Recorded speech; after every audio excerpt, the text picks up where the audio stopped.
Hello everyone and welcome to today's webinar, a how-to on getting people to do what you want them to do when you want it. Our presenter today is Nicole Nash-Arnold. Nicole is a nursing career coach who helps great nurses transform into respected leaders.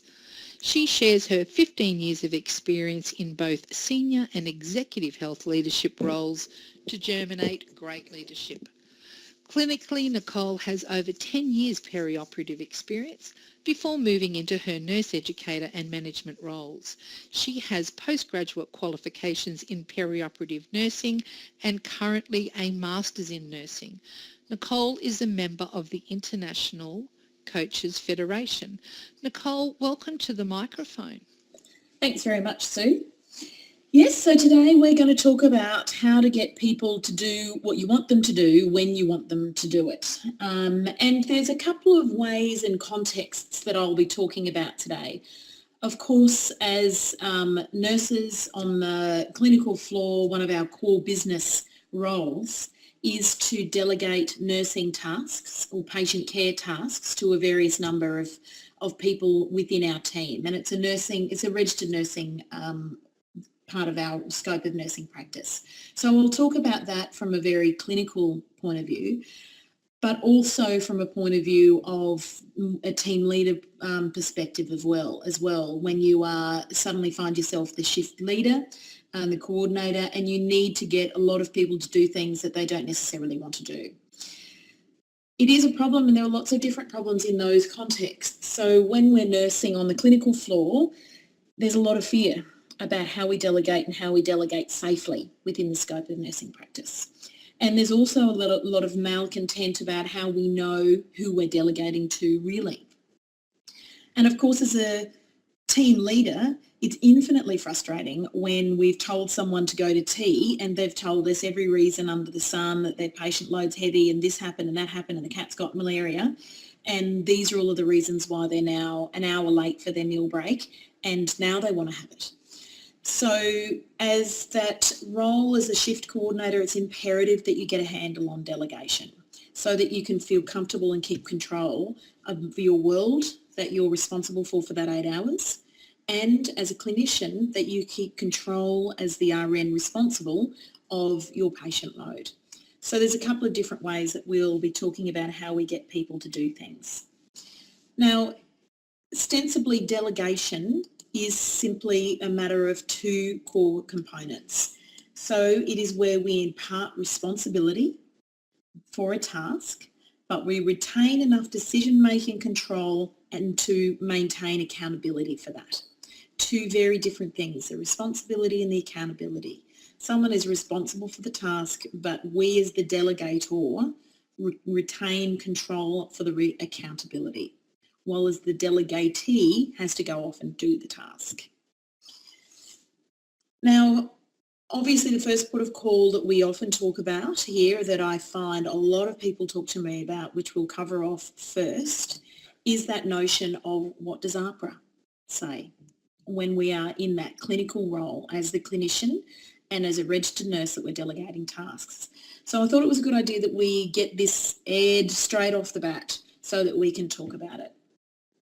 Now, I talk about this a lot because in my many nursing roles as either a team leader myself, a nurse manager, an after-hours coordinator, or assistant director of nursing, and most recently when I was in the clinical setting, when I was the nurse manager of an emergency department, I can't tell you the number of times that nurses have said to me when they didn't want to accept a decision that I had made, saying, "Nick, it's my registration."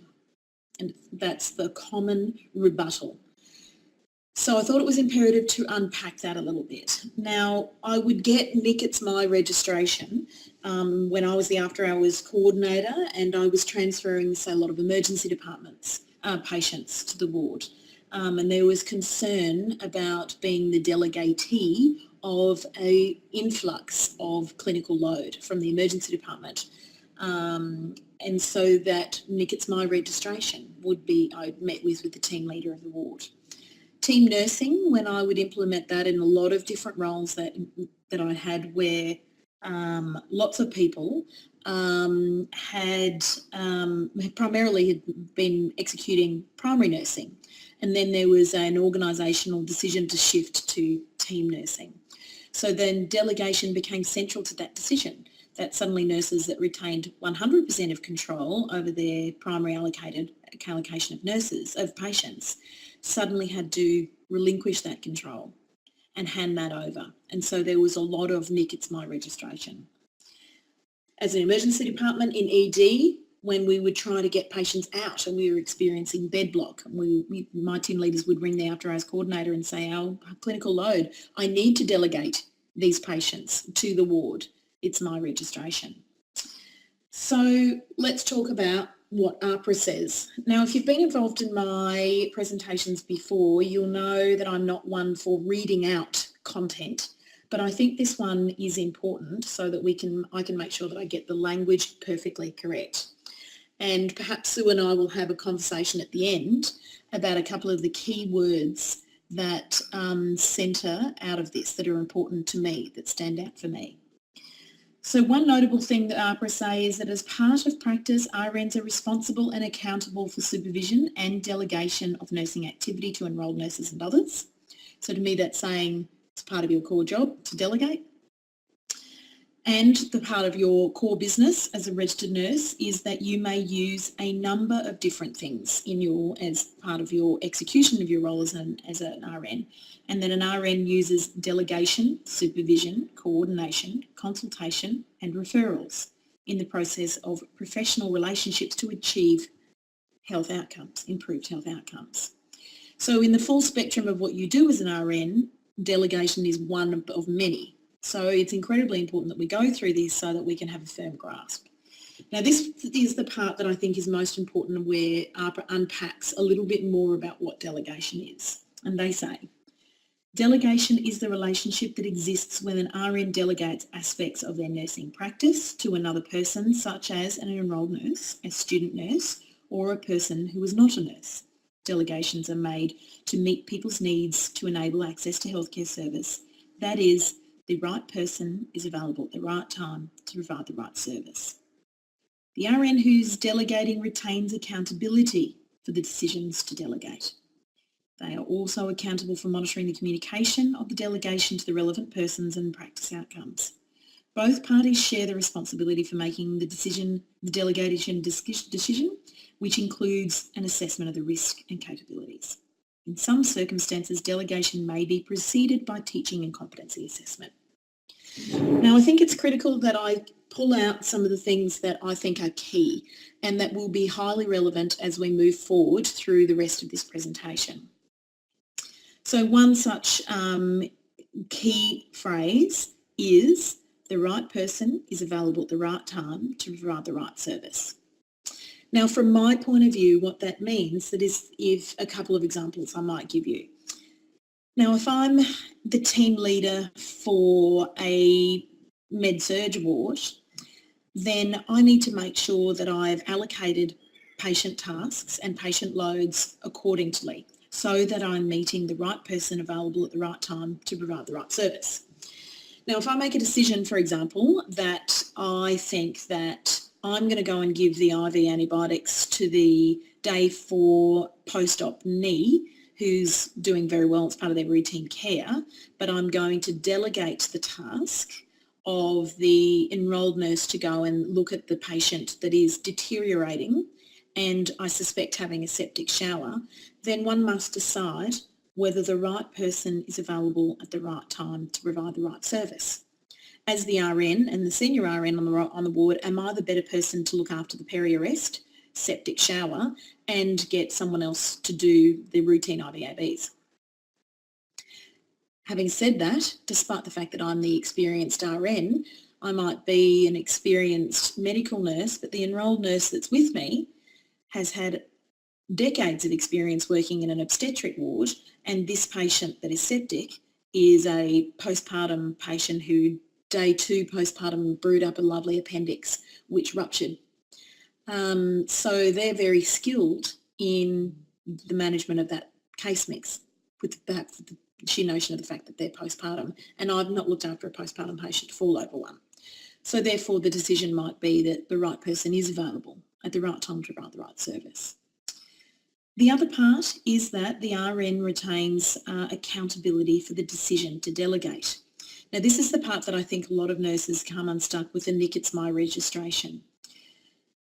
If the RN walked into that, if the EN walked into that septic patient and they were in a bit of pain for whatever reason and they went and delivered the patient 10 milligrams, 100 milligrams of morphine that they went and got out of the cupboard on their own and didn't get checked, and now we're in a very sticky situation, I'm not responsible for their actions. Each clinician is responsible for their own actions.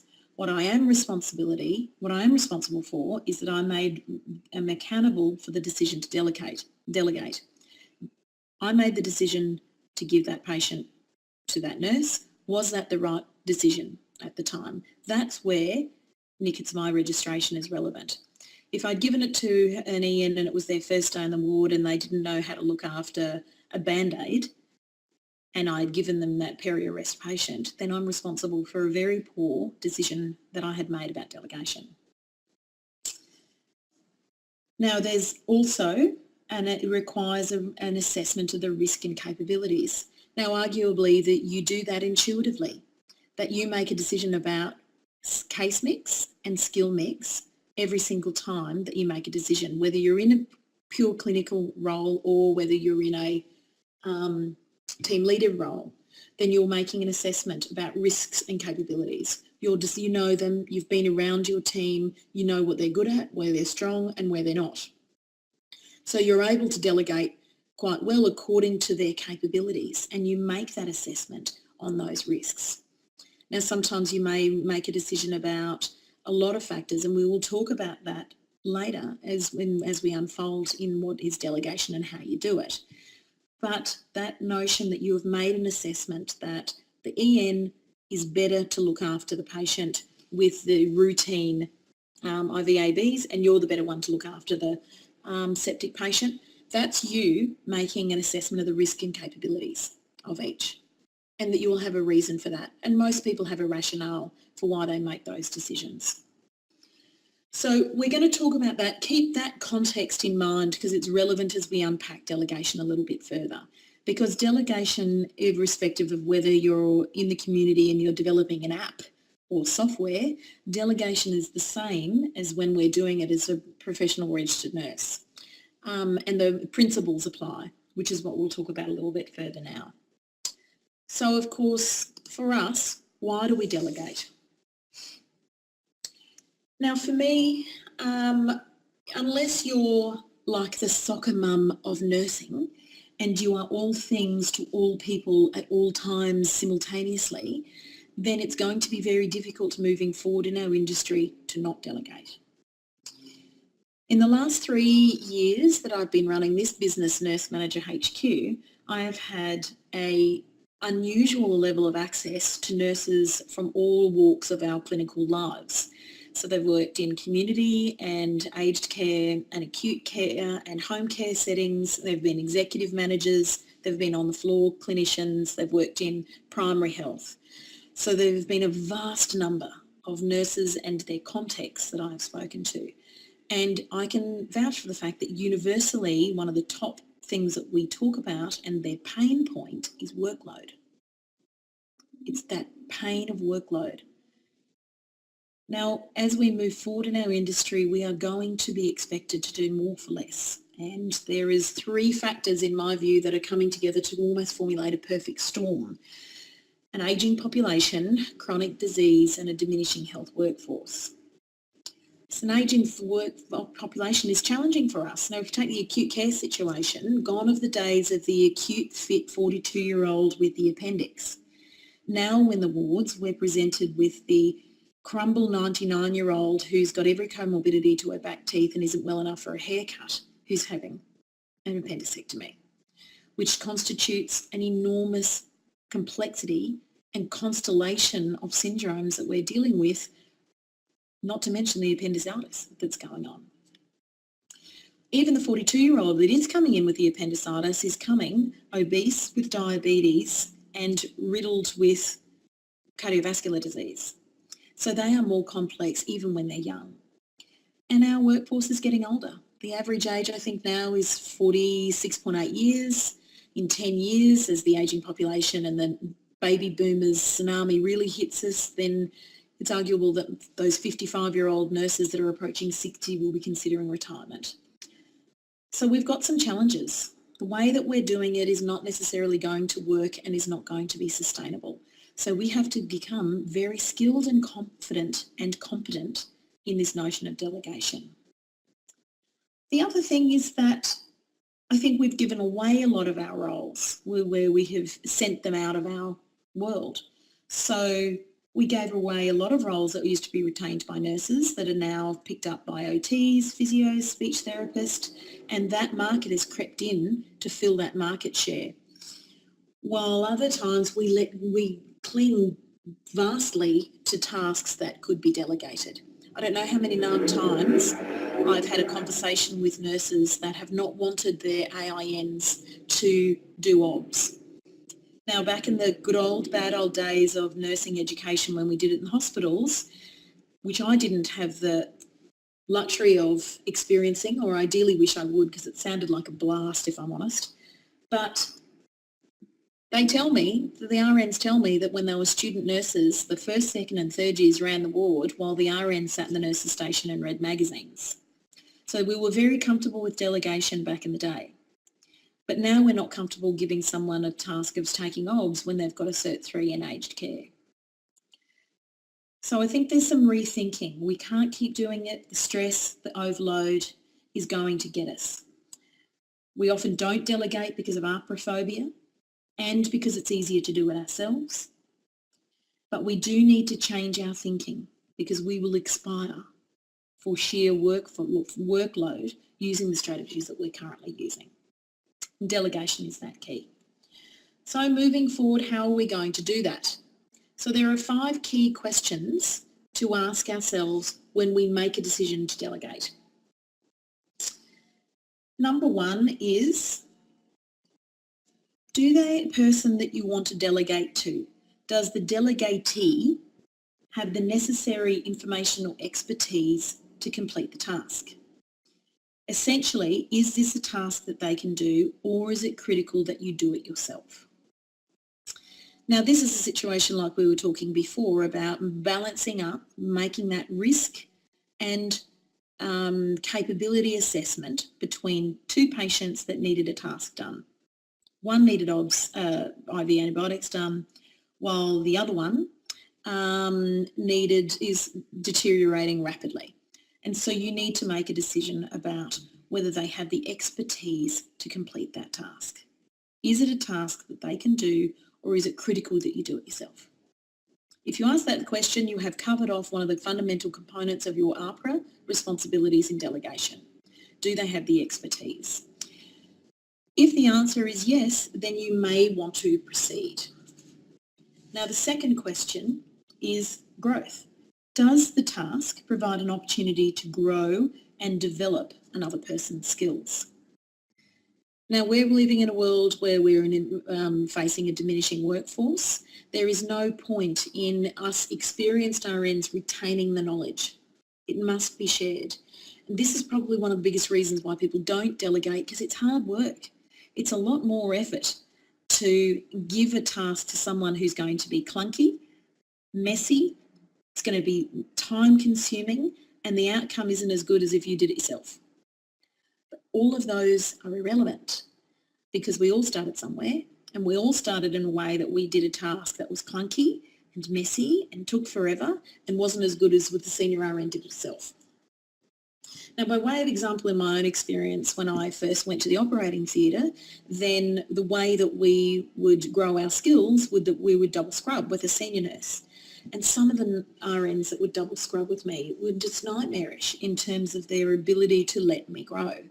They would double scrub and I would be doing a liver resection for the first time, and they couldn't keep their hands off everything. They would anticipate everything that the surgeon needed, and it would be handed before I'd even have an opportunity to think about what a mortar hand was, let alone have it up and handed. They would know when the patient needed to have suction. They'd know when they retraction. They would have everything done. And so there would be nothing left for me to do. There was no opportunity for me to grow. However, at 10 o'clock at night when there was no one around and the liver resection came through or liver trauma came through the emergency, I didn't know how to do that.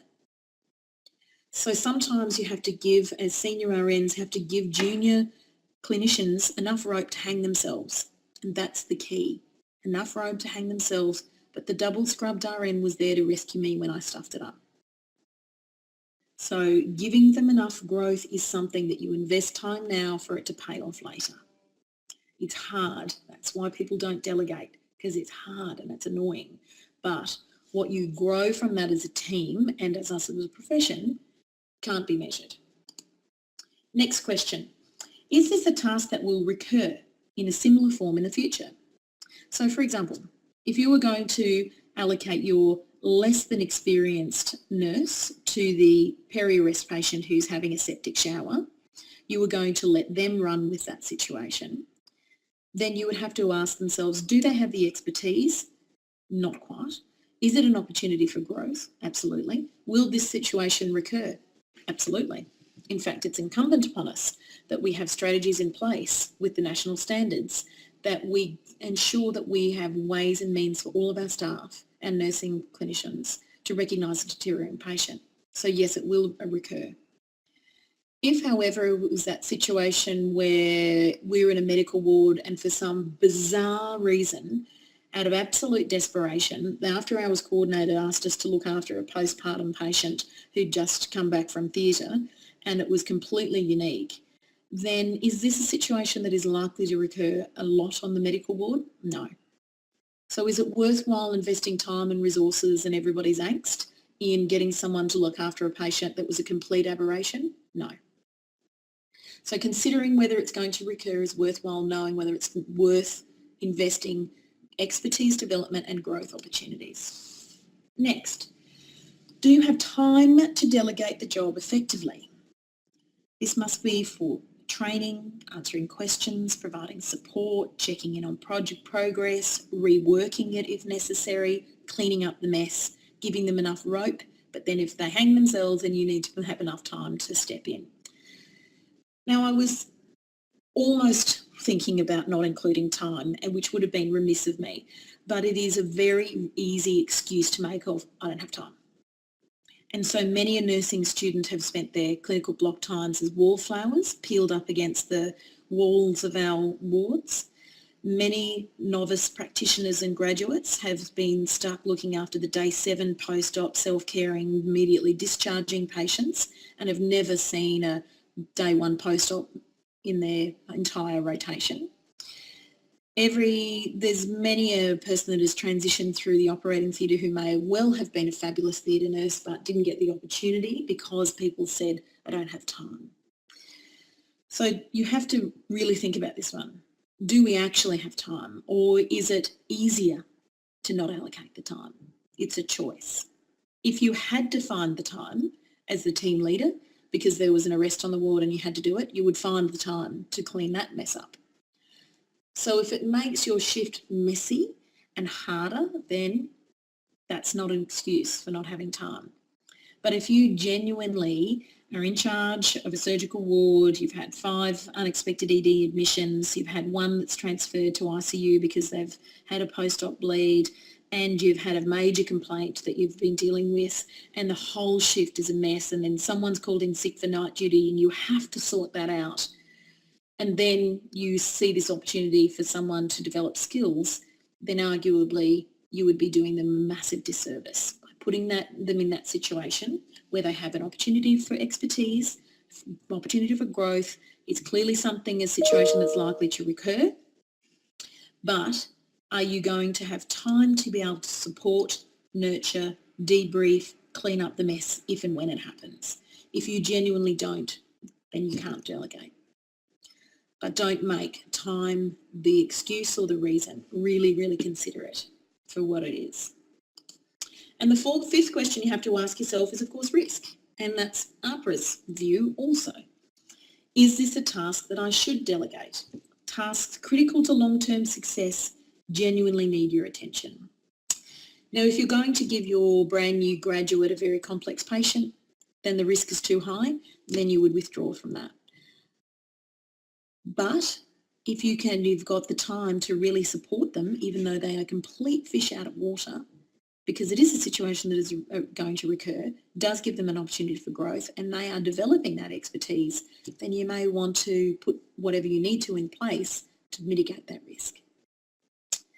There are other times the things just you cannot delegate. For example, you're the only one on the ward that has the competency to cannulate. So you cannot delegate that. If no one has the competency, then no one has the competency and you can't delegate that. If you're the only one that is competent in BiPAP and you receive a patient that needs that, you can't delegate that. If you're the team leader and there is a major complaint going on in bed 10, it's not fair to delegate that. And the risks of a very junior and experienced person managing that situation, the risk is too high that it becomes not just an unhappy, disgruntled bloke in bed 10, but suddenly it becomes a complaint, formally through the hospital, through the minister, through the board, any number of avenues where they are very upset about not only the incident but how it was handled. So the risk, the long-term success of that situation depends on your involvement as the team leader, then you shouldn't delegate. Now, importantly, a yes doesn't have to be to all of these questions. If you answer at least yes to some of these, then it is worth pursuing delegating the job. It doesn't have to be a yes to all. So let's have a look now at where delegation goes wrong and the pseudo-delegation. There are two main ways where delegation goes to poo. The first one is the micromanagement. So to be clear about what delegation should be, it is the coordination of the actions of a group, in our case a group of nurses, but a group, so that the intended outcomes of the service are achieved effectively and efficiently. That's what we do. If you're the team leader for 6 nurses on a late shift for 30 beds, you cannot be the primary nurse for 30 patients. It wouldn't be effective, it wouldn't be efficient, and in fact it would be downright unsafe. So that is the purpose of delegation, that you divide up the tasks safely, evenly, responsibly, so that they can be delivered. Now, micromanagement is where you have the pretense of handing off decision making, but the delegatee cannot actually make a decision. And the authority to make decisions stays with the delegator. Both of these false delegations cost you. Now, this false delegation of micromanagement will cost you dearly in efficiency and effectiveness. Now, I've been exposed to many of team leader that has micromanagement disease, where they feel like they need to be across every single patient in the ward. They need to know what's happening, what their clinical situation, what their last set of obs are, what's happening, what the doctor's rounds were. They need to know everything at all times, every single change in their condition. They don't. They're not the primary nurse of that patient. They need to be the generalist and generally know that they're going well or they're not, and the big ticket items. Equally, as a nurse, then sometimes it is very easy to be under the scrutiny of a micromanager, or that you are the micromanager yourself. Now, one of my classic examples is when I worked in the emergency department. We took on some novice practitioners who were very experienced. One was an anaesthetic nurse who had had 30 years of experience, and the other had about 10 years experience in cardiac and critical care. So they came to transition into the emergency department. And one of my team leaders was an exceptionally experienced RN. She was unbelievable. There wasn't anything about ED that she didn't know that was worth knowing. And so when these 2 novices came in, then she would allocate their patients and then she would follow up with them. And in the beginning they loved it because she was always around to answer questions, and she would be hovering and they would be able to say, do you think I triaged this person correctly? Do you think I need to do an ECG? I'm not sure whether they're going to need bloods. Do you think I should just do a venipuncture or an IV cannulation? It was wonderful. In the first 6 weeks, they found it wonderful that they had this nurse who hovered. Then after 6 weeks, she was still doing it. In fact, she was still doing it at 3 months and still doing it at 6 months. Around the 6-month point, these two nurses made an appointment to come and see me and said, can't cope, over the top, oppressive, constantly second guessing me, always looking through my notes. I'll come back from tea, Nick, and my cannula's in and the ECG is done. Or taking the ECG back to the consultant physician to review because she didn't agree or didn't think I'd done it. Or OBS are done, or taken to the ward without consultation. And all of these things would happen, and they described it as utterly oppressive. Now, this particular RN couldn't let go, couldn't build the trust that they knew enough. She wasn't able to give them enough rope to hang themselves and then step in to save the day, which was her role. Her role was to give them enough rope to hang themselves but step in before there was any negative impact for the patient. But they needed that opportunity for growth. Now, micromanagers take perfectly wonderful leadership traits and make them into something thoroughly awful. So in this particular nurse's desire to support, she became control obsessed. In her desire to develop mastery, she was driven to push and critique constantly. In her desire to impart knowledge, she disempowered these nurses. Where she was genuinely trying to protect them from making mistakes, she destroyed their confidence. Where she felt like she was giving professional growth and development opportunities, she was damaging performance. And her effort to deliver competence in these two novice ED practitioners resulted in utter frustration. Now, I think we've all been experienced micromanagement ourselves. It's awful, it's insulting, and it's frustrating. But sometimes it's harder to step back and see whether we are the cause of the micromanaging. So signs and symptoms of you being the micromanager when you're dealing with delegation, and so you're not truly delegating, you are pseudo-delegating, is that you resist delegating at all. You immerse yourself in the overseeing of tasks of others. You're constantly hovering, looking, reading the notes, checking up on, asking the patient, seeing whether the ops were done, looking at the times IVABs were doing. If you're the team leader of either the team nursing situation or the shift, you have no business. It's communication, but not going to check and immersing yourself in the tasks and their execution. Another sign or symptom is that you start correcting tiny details instead of looking at the big picture. And that was one of the girls' greatest complaints, is that they would come back at 10:15 from their morning tea break to discover that the 10 o'clock IVABs had been given. And their argument was, what did it matter? Why couldn't I have just done it in my own sweet time? It wasn't their daughter antibiotic time where it was critical, and their first dose, 15 minutes wouldn't have mattered. It's execution and tweaking of tiny details and minutiae. Instead of looking at the big picture, that for them understanding and gaining mastery around managing competing demands in an emergency department was important, so that those IVABs were due at that time was something for their burden to carry and to work out. The micromanager will take back delegated work before it's finished if they find a mistake in it, which is what this RN would do. She would take the patient. She would end up doing the ECG, taking it to the FACEM for another critical review, taking them up to the ward, and discourage others from making decisions without consulting them. Now, if these two novice practitioners had to do anything, then it was often that they would feel compelled. There was some sort of undercurrent, an unwritten law that they had to get permission. I'm going to talk to the doctor about maybe moving this patient into resus. I'm going to talk to the doctor about maybe considering BiPAP for this patient. I'm going to, and everything had to go through the micromanager for no real rationale. Now, pseudo-delegation number 2 is abdicate.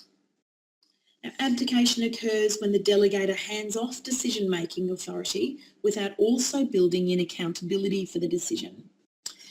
Now, if you're worried about APRA, then this is what they're worried about. Whereas people, when they're worried about APRA, they end up going to the other end of the continuum with micromanaging to make themselves safe. But what APRA are worried about is you abdicating your responsibility. So when you just hand it off, all care, no responsibility, not my job. Now, classic examples of that is that we would often, not that we would ever do this, but we would often get accused by wards when we took patients from the emergency department of the dump and run. Oh, the ED. They just bring their patients, even though they're deteriorating and their OBS are out and they're 10 out of 10 pain, but they just dump the patient handover and run.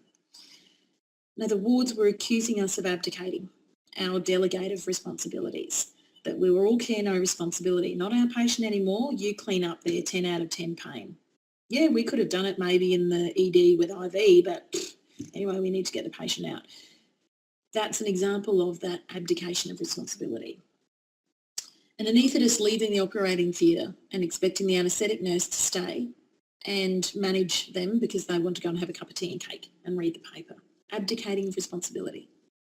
That is not a delegatable task, and so they abdicated. In our situation, it's where we might delegate to an enrolled nurse or a novice or advanced beginning IRED nurse without assessing the risks and their capabilities. So if you gave it to them and then you just went, you'll be right, and then went off and looked after your own patients, then you have abdicated. You have not put in ways and means for them to come back, ask questions, seek support, debrief, get some expert opinion from you. If you did not thoroughly ask yourself the 5 questions and you would not allocated yourself enough time and then you had to go off the ward because the bed meeting was on and you were going to be off the ward for the next 45 minutes and you had allocated a very junior nurse and gave her no structures to follow up or seek support, you've abdicated. That's what APRA is worried about. When you take a hands-off approach to decision-making authority without building in accountability for the decision. If you dump and run, then you're pseudo-delegating and you're abdicating. And that's the danger zone. Now, most RNs are so worried about that they never do that. They're so worried about the RN and what can do that they'll end up micromanaging. We err on the side of micromanaging on this continuum all the time. But what APRA is worried about is abdication, in my view. Now, a little bit of a how-to do this. Now, there's there's 3 chunks of how we might go about delegating. Firstly, we have a criteria for the basis of comparing various options. Now, providing a clear criteria and obtaining the delegatee's commitment to that criteria, the delegator ensures that decisions are made to meet the requirements and needs of the service as a whole. So when we set that relationship up and those clear decision-making frameworks, and they are a framework, they are a guideline, then we gain consensus around how we make that decision. At a big picture level, that clear decision criteria is like, what are we all about? What's our big picture vision for this service delivery? For example, we are committing to striving to be a centre of excellence for delivering aged care. Now, that's a very overarching, clear decision-making criteria. But if you drill down to the everyday, then how do you provide support and be available to answer questions and ensure the service's success through ongoing communication and monitoring, as well as provision of resources and credit? Now, we have a great many frameworks built in. As experienced registered nurses, we know them so intuitively that we don't really feel like we're using them, which is why we are frightened of delegation, because we feel a little bit sometimes like we're flapping in the breeze. But in fact, we're using decision-making criteria that's so intuitive to us that we don't necessarily even think about it. So APRA's scope of nursing practice is 1. We are not going to delegate the management of a BiPAP patient to an AIN, for example. It's so obvious to us that we would never do that. But if you had a confused patient, then we would be very comfortable in doing that, in allocating that patient.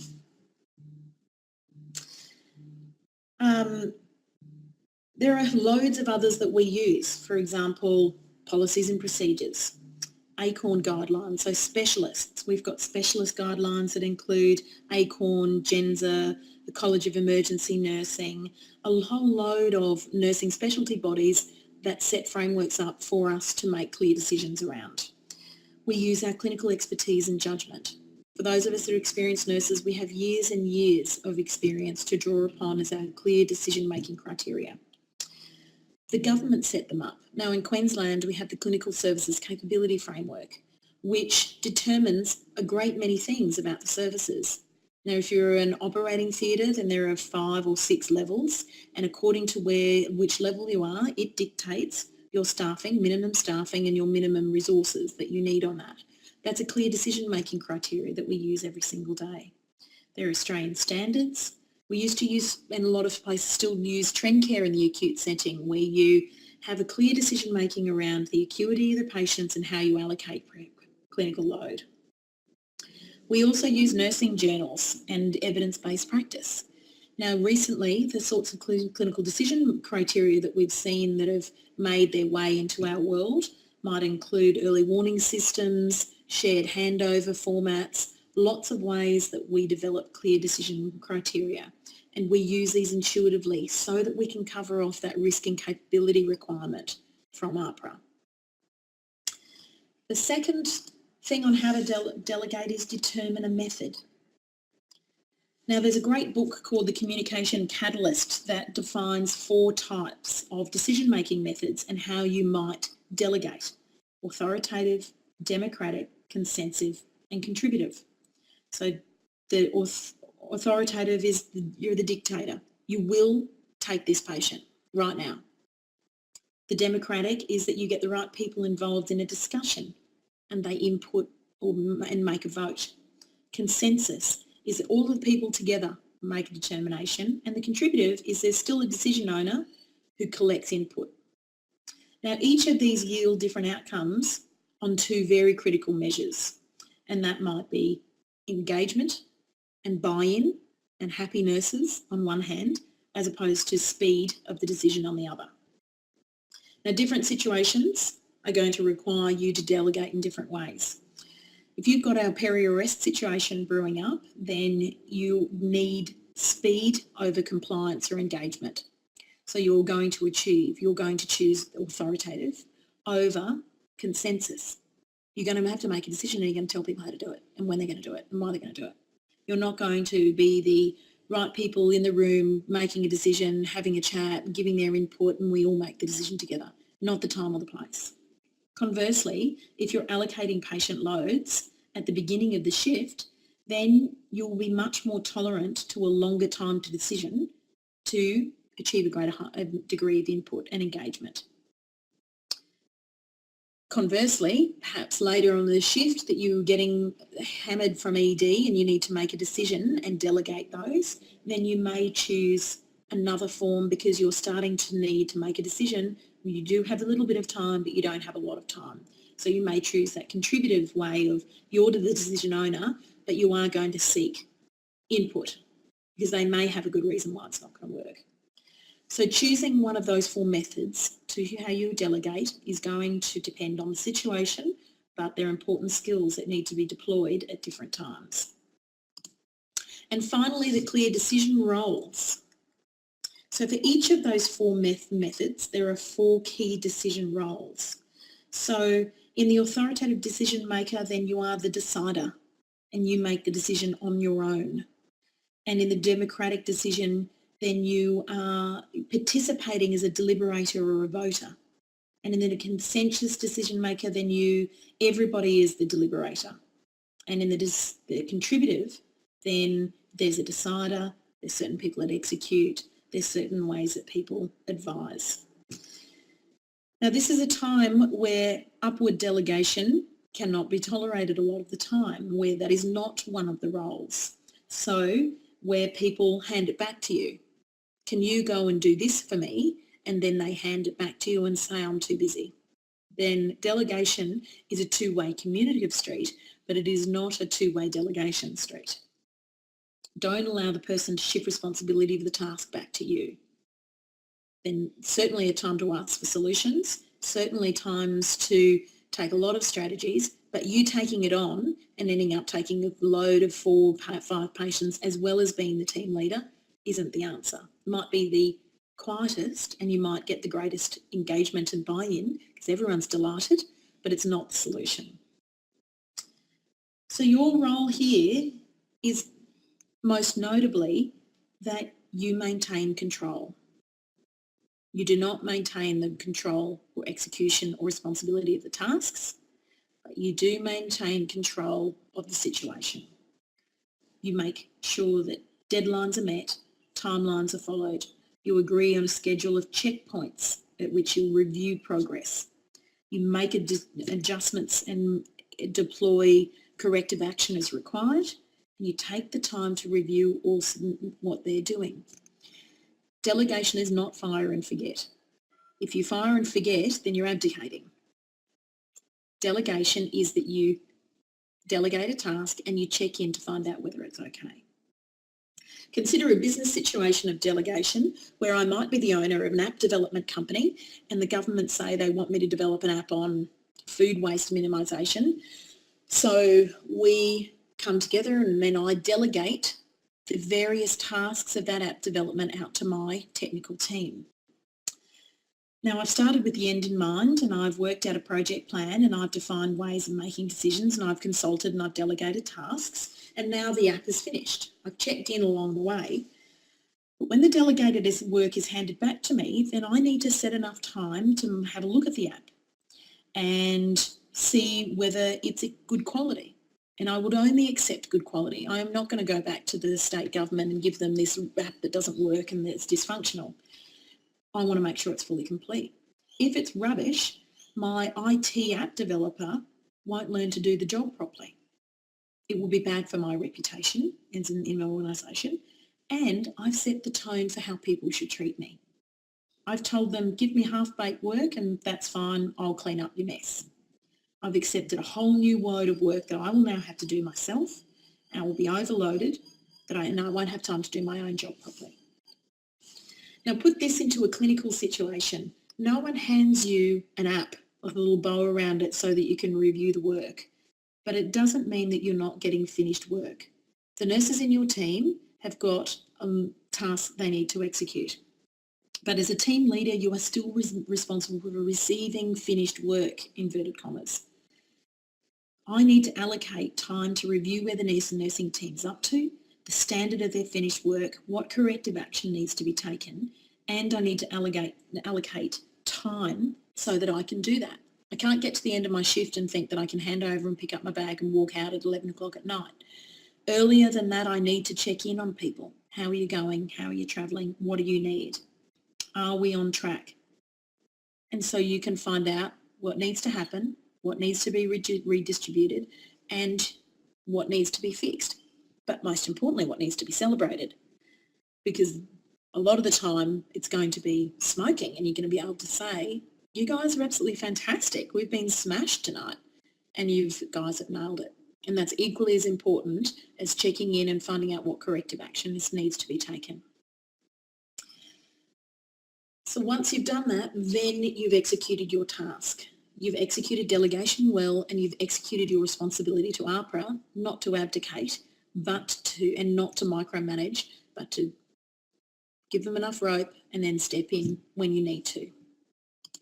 Now, as usual, I always have a load of resources. I've got some links there and some PDF documents there from AHPRA, so you can read through it yourself, as well as some business examples about what delegation looks and feels like, and that model, the 5 questions, and a little bit more deeply on those 3 models of the clear decision criteria, clear decision method, and clear decision roles.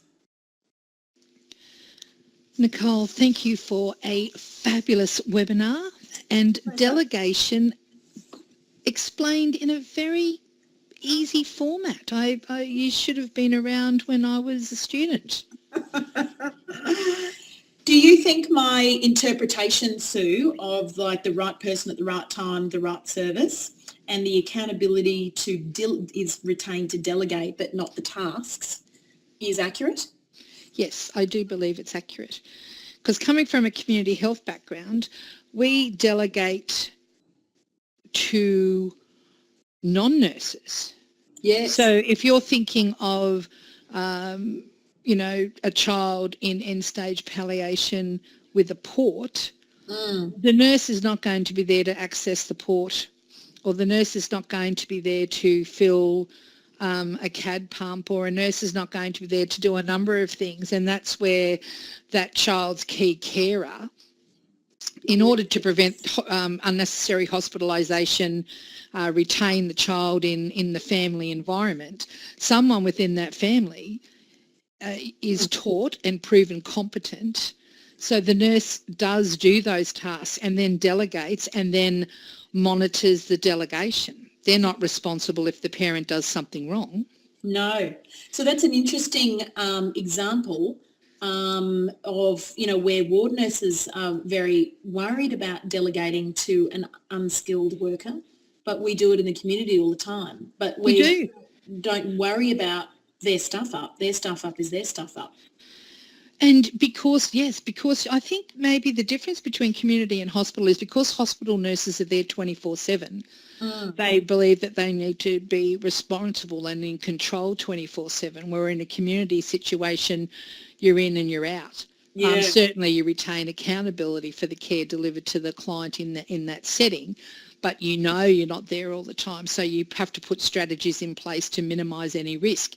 Yes. And I think your discussion on risk minimisation as opposed to being risk adverse fitted in exceptionally well with that delegation criteria.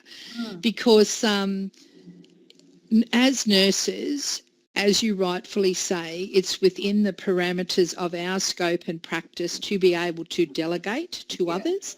Absolutely. As long as we believe that they have the education and that they are competent and that we monitor the success, of what we're doing.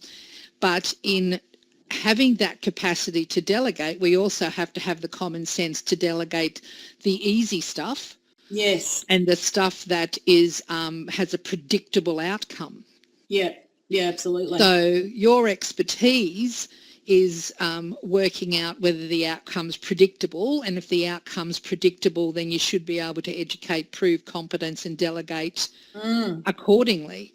And the example you used of, having a patient in meltdown as opposed to someone on routine IV antibiotics that has a 4-day history of, no side effects and no obvious problems. Why would the RN keep that patient? I know why I would, because it would be, easier. But why would the RN keep that patient and give someone who's exceptionally unstable to a lesser skilled healthcare worker? Yeah. No, it's fascinating, your example with your community nurses going out to mums, and they've sort of, those nurses of yours have covered those 5 questions. Do they have the expertise? No. So you fix that. Is it, opportunity for growth? Well, it's better than them trotting in every 5 minutes every time they need their port accessed. Yeah. Is it something that's going to recur constantly? Do they have the time to do it? It's a classic example of otherwise the demand on them would be untenable. And are there risks so they put into place? So their yeses didn't have to be 5 across the board, and then they fixed the parts that were no. That's it. And that's what we need to be able to do. We need to work within the legal framework under which we are employed, and sort of organisational policy does come into it. But the legal framework of our registration identifies that it is recognised that there will be times within our work, and it doesn't stipulate what environment. It doesn't say you can only do that in community, you can't do that in hospital. Yeah. Yes. It recognises across the nursing continuum of care delivery that there will be times when delegation is required, and it actually identifies that, there are times that delegation will be required to a non-nurse. Yeah, I've often had the argument with nurses about, whether an AIN should be doing OBS, and it's very divisive. It's very heated a lot of the time, that argument. People feel really, really passionately on both sides of this argument a lot of the time. Oh, look, it takes me back when I did, in the bad old days, in the 1980s, when you finished your general course, it was routine that you went across and did MIDI. So you've come from, 3-year course, you're now registered, you're qualified, you go into MIDI and they wouldn't let you take a blood pressure. Yes. Because you weren't a midwife. The last 3 years of my life had been taking blood pressures, and I don't believe, that there was any science to indicate that I, could not do it properly on a pregnant woman. No. And that's the way I look at the RN-AIN scenario. Yeah. If an AIN, whether they have certificate for or whether they don't have certificate for, if they've been employed in the workplace and they're part of the healthcare team, yeah, if they've been provided the education and they've been proven competent, you're not asking them to assess the data. They're simply collecting data for you. Yeah. So if they're been proven competent to take that blood pressure, to write that blood pressure down and to report it to you, all they need to know is what's outside normal. And what to escalate. And you can't abdicate. You can't send someone off to go and take a blood pressure and then never follow up. That's it. It's your... to say, how was that? Oh, yeah, blood pressure's 215 on 130. Oh, what? Yeah, that can't be good. Yeah. No. Let's go have a look at him, shall we? But if you send to do it and then you abdicate, you're in a lot of APRA hot water. That's it. And that's plays a big role. The more remote you work, the more reliant you are on non-nursing people to have to assist you. If you're not in an acute hospital and your area of clinical practice is community or aged care, again, there aren't, we're not thick on the ground with registered staff within those environments. So you learn very quickly how and when and why and to whom you can delegate. And one of the other big things that comes up is when people say it's my registration, I'm going to find myself in a coroner's court because, I delegated the blood pressure to the AIN. Yeah. Well, no, you're not. The vicarious liability is what your employer takes because they've provided the framework in which you practice, and they employed unregulated healthcare workers to be part of that healthcare team. Yeah. They provided education. They provided competency assessment. You as a registered nurse allocated that delegation to that competent individual to take the blood pressure. The only time you would be called into question would be if you did not follow up on the data. Yep, and you abdicated. That's it. You get in hot water.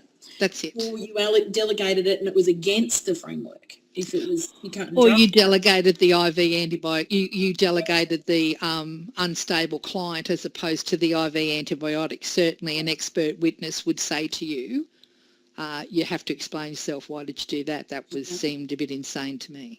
Yeah. So it's not about it's my registration. Within that registration, within the framework that currently exists, delegation is part of the role.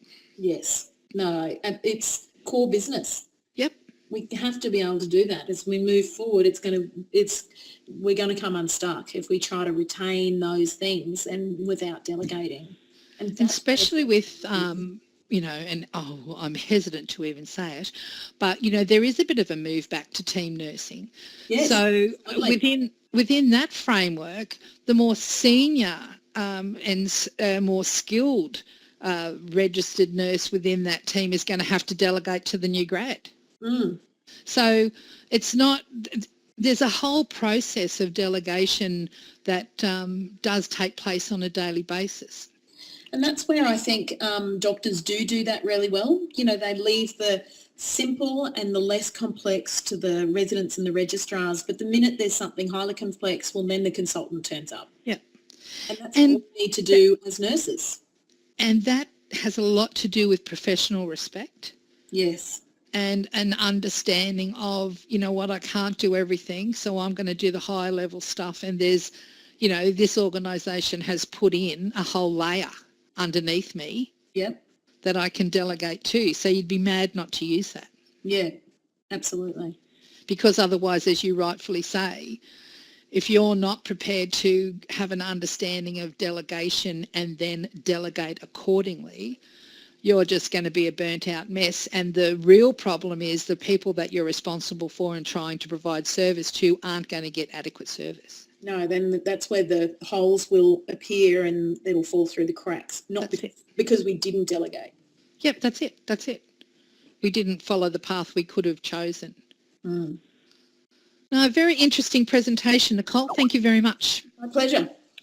To everyone who's listening, I wish you an absolutely exceptional day, and I look forward to seeing you at another webinar very soon. Goodbye.